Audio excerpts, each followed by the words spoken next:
हमारे प्रदेश के अध्यक्ष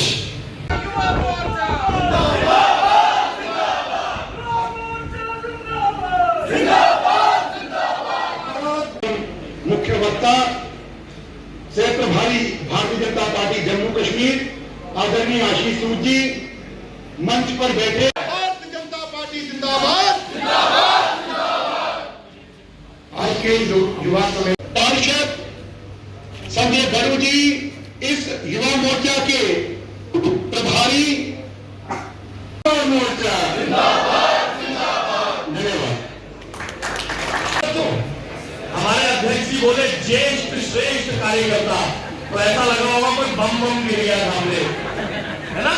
इतने भारी भरकम शब्द इस्तेमाल करते हैं। किस किस को समझ आया ज्येष्ठ श्रेष्ठ कार्यकर्ता?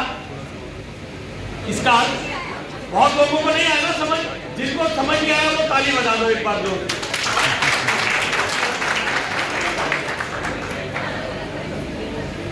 मैं आप सबका इसलिए स्वागत कर रहा हूं, आप महाराजा साहब की धरती से हैं। मेरा सौभाग्य है कि उनकी लीगेसी को लेकर चलने वाले युवकों और युवतियों से बात करने का मुझे अवसर मिल रहा है, क्योंकि ये उन्हीं की महाराजा साहब की लीगेसी थी जो कश्मीर, जम्मू और कश्मीर देश के ताज के रूप में गिना जाता है, देश के ताज के रूप में गिना जाता है।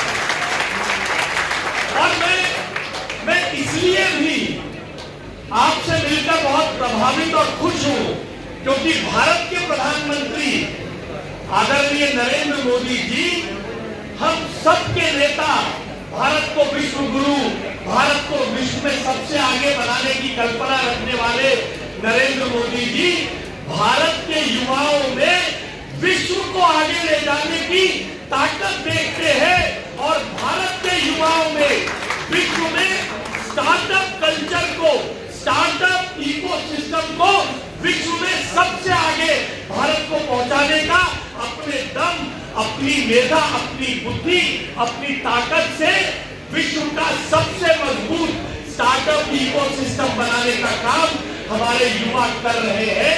ऐसा भारत के प्रधानमंत्री नरेंद्र मोदी जी युवाओं को देखते हैं और देश के सुदूर, देश के रिमोट, देश के बॉर्डर एरिया के युवाओं से मिलकर मैं सच में बहुत प्रभावित और बहुत खुश हूं। मैं आप सबको नमस्कार करता हूं, आपका प्रणाम करता हूं।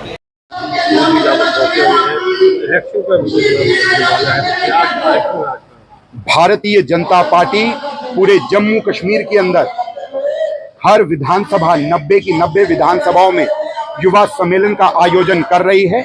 आज जम्मू पश्चिम विधानसभा का युवा सम्मेलन है जो शक्ति नगर ओम पैलेस में रखा गया है। आज के मुख्य अतिथि आदरणीय आशीष सूद जी जो सह प्रभारी हैं भाजपा जम्मू कश्मीर के, वो रहे। उन्होंने आह्वान किया है नौजवान तरुणाई से, नौजवान पीढ़ी के साथ कि जिस तरीके से 70 वर्ष जो अलगाव और परिवारवाद को यहाँ पर बढ़ावा मिला, उसमें कई पीढ़ियां खप गई जो तिरंगा झंडा लेकर के भारत माता की जय कहती थी। इस देश को प्रथम स्थान पर रखते हुए जिन्होंने कई सर्वोच्च बलिदान दिए हैं, परंतु देश के यशस्वी प्रधानमंत्री आदरणीय नरेंद्र मोदी जी के नेतृत्व के अंदर जो पिछले 10 वर्ष के अंदर विकास देखा है, जो बदलाव देखा है, और विशेषकर 370 अनुच्छेद के हटने के बाद 5 वर्ष पूर्ण हुए हैं, उसमें जो बदलाव देखा गया उसी को आगे बढ़ाते हुए जब जम्मू कश्मीर के अंदर भारतीय जनता पार्टी की पूर्ण बहुमत की सरकार बनेगी तो जो कलंक 70 वर्ष हमारे ऊपर लगाए गए वो सभी हटा दिए जाएंगे। जिसके लिए कई बलिदानियों ने अपना सर्वोच्च बलिदान दिया, वो स्वप्न पूरे किए जाएंगे। आगामी विधानसभा चुनाव के अंदर भाजपा की पूर्ण बहुमत की सरकार बनेगी, ऐसा विश्वास है। और उसी के लिए सभी युवाओं से आह्वान किया है आदरणीय अश्विनी सूद जी ने कि हम आशीष सूद जी ने कि हम घर घर तक जाकर के देश के यशस्वी प्रधानमंत्री जी की नीतियों को पहुंचाएंगे और सभी से आग्रह करेंगे आगामी विधानसभा में बढ़ चढ़ करके भारतीय जनता पार्टी को मतों के माध्यम से जिताया जाए और भारतीय जनता पार्टी का मुख्यमंत्री होगा, इसमें कोई भी संशय नहीं है। ये जनमानस ने जता दिया है। इस बार पुनः जम्मू के अंदर दोनों संसदीय क्षेत्रों के अंदर भारतीय जनता पार्टी को अभूतपूर्व विजय दिला करके और सभी नौजवानों ने संकल्प लिया है कि वो घर जाएंगे, वो जब भी अपने किसी भी क्षेत्र में जाएंगे भाजपा का प्रचार, भाजपा की नीतियों का प्रचार और नरेंद्र मोदी जी का महिमा मंडन, जिस प्रकार उन्होंने 70 वर्ष की कलंक को धोने का काम किया, ये युवा तरुणाई करेगी, घर घर जाकर के पहुंचेगी और जन जन तक पहुंचेगी।